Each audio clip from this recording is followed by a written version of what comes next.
مرحبا، أنا أحمد سمير، خبرة أكتر من 6 سنين في اللغة التركية. اشتغلت في مجالات التدريس والترجمة ومجالات خدمة العملاء، وده هيكون كورس اللغة التركية مستوى بير. في الكورس ده هنتعلم القواعد الأساسية للغة التركية، أيام الأسبوع، الشهور، المواسم، إزاي إن أنا أقدر أكون جملة بشكل سليم، وحاجات تانية كتير هنتعلمها في أقل وقت ممكن وبطريقة بسيطة جدا. يلا بينا نبدأ. دلوقتي بقى متاح كورس اللغة التركية على منصة ينفع. تقدر ان انت تتابع كورس اللغة التركية وكمان اكتر من 400 كورس باشتراك واحد. هنشوف ازاي دلوقتي طريقة الاشتراك وهنسهل لكم كل طرق الدفع، يعني لدرجة فودافون كاش هوفره لكم برضه. بس تعالوا نبص كده نظرة عامة عن الكورس ومين هو المحاضر.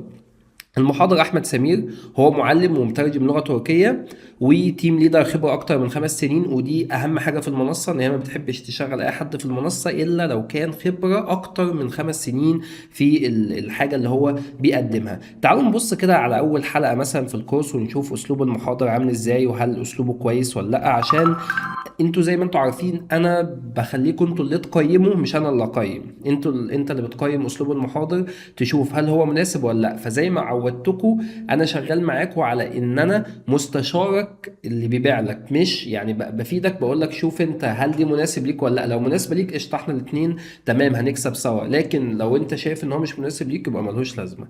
فيلا بينا نشوف كده اسلوب المحاضر في الكورس. وانا في نفس الوقت بقول وجهة نظري، لقيت حاجة مش عجباني بقولها، حاجة عجباني بقولها. ينفع بلاتفورمundaki Türkçe dersine hoş geldiniz. أهلا وسهلا بيكم في كورس اللغة التركية على منصة ينفع.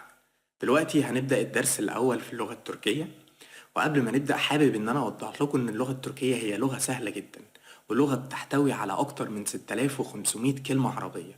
يعني حوالي 20% من اللغة بيبقى موجود في جيبك أول ما أنت تبدأ اللغة. طيب، دلوقتي في حاجة مهمة في اللغة التركية لازم إن احنا نعرفها. هي أولا من اللغات اللي موجودة في بلاد ما وراء الأورال. دي مجموعة لغات بتكون بتحتوي على فكرة الاشتقاق، أو فكرة إن أنا ببني كلمات من الكلمات الأساسية، وهي فكرة اللواحق.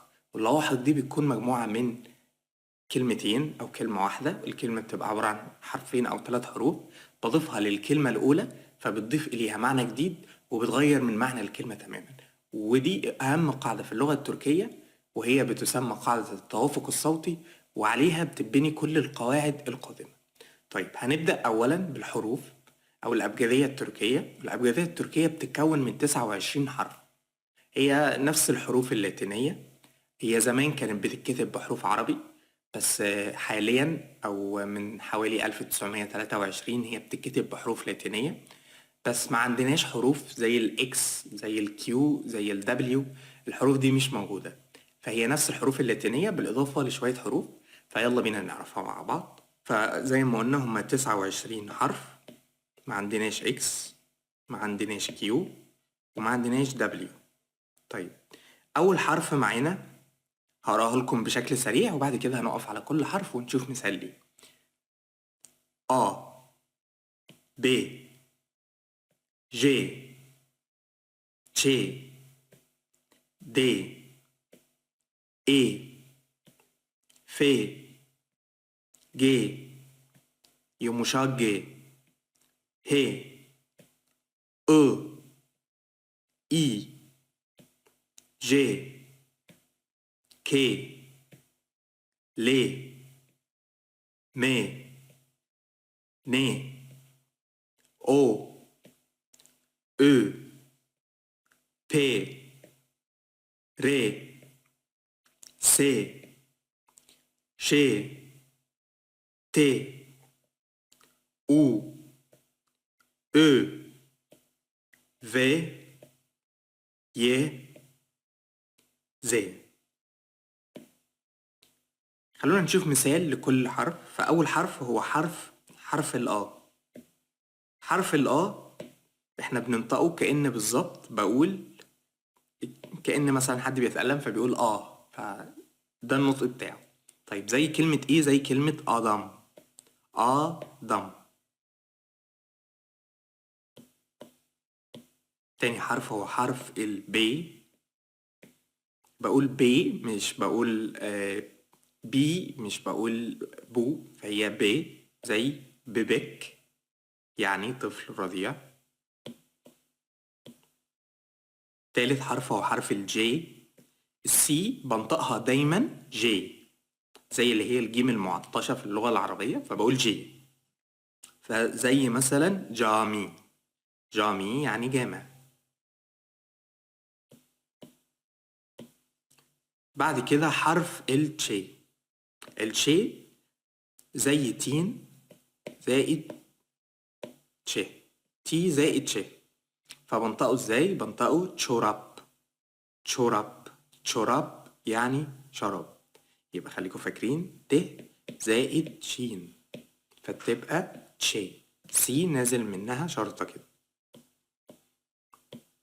بعد كده حرف الدي. دكتور، بنطقه ازاي؟ بقول دي. بعد كده حرف ال A. هو بيتكتب كده بس بنطقه A، ال A العادية اللي هي بتاعت الإنجليش، لكنه بيتكتب بالإي. تمام؟ فهي حرف الإي النطق بتاعه A. زي مثلا الماء، الماء يعني تفاحة زي ما واضح في الصورة. بعد كده حرف الفي، زي فاري يعني فار. بعد كده حرف الجي، مش بنطقه جي، بنطقه جي، كأني كده بالظبط بكتب جي. فبقول ازاي؟ بقول جناش مش جناش في نفسنا. طيب طنش الأول. نتكلم عن ازاي ان احنا نعرف نفسنا. طيب tanışalım يعني لنتعرف. فأول كلمة في اللغة التركية مهم جدا ان احنا نعرفها هي كلمة مرحبا. مرحبا يعني مرحبا. هي كلمة عربية مرحبا، بس مش بقول مرحبا مع ان ما عندناش حرف الحاء، فبنقول مرحبا. مرحبا يعني اهلا او مرحبا. nasılsın، nasılsın، nasılsın يعني كيف حالك او ازيك. برد عليها وبقول iyiyim، iyiyim. مرحبا iyiyim، sen nasılsın؟ انا بخير وانت كيف حالك؟ يبقى مرحبا iyiyim، sen nasılsın؟ وانت كيف حالك؟ بعد كده عندي adın ne؟ adın ne؟ نكون شفنا مثال بسيط كده من الشرح، وده طبعا باقي الكورس زي ما انتم شايفين اهوت. لو عايز تعرف وقت الكورس قد ايه، فالكورس حوالي 3 ساعات.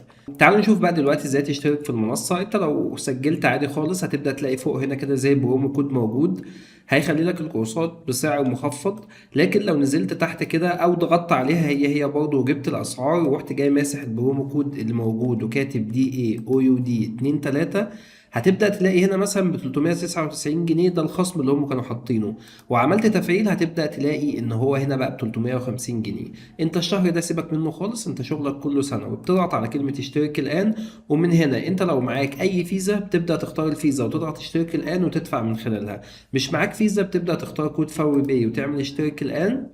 هيبدأ يظهر لك هنا كود فوري بتطلع على اي سوبر ماركت تقول له عايز ادفع 350 جنيه فودافون اللي هو فوري على الكود ده، بتوري له سكرين وبتاع السوبر ماركت بيكون فاهم، فبيروح جاي دافع لك الاشتراك، بتفعل في نفس اللحظة على طول. طيب لو انت مش عارف تنزل او كده، او مش في حواليك محل فيه فوري ومعاك فودافون كاش، تقدر تبعت لي على الرقم اللي ظاهر قدامك ده على الواتساب سكرين لرقم فوري بتاعك، فانا هبعت لك رقم فودافون كاش هتحول عليه الفلوس وانا هدفع لك وقتها وافعل لك الاشتراك مباشره، وبتدفع نفس الرقم 350 جنيه عادي جدا. لكن لو انت تقدر تدفع من اي سوبر ماركت حواليك ده هيسهل الدنيا اكتر برضه. فبس كده، دي كانت حلقتنا، اتمنى تكونوا استفدتوا. السلام عليكم.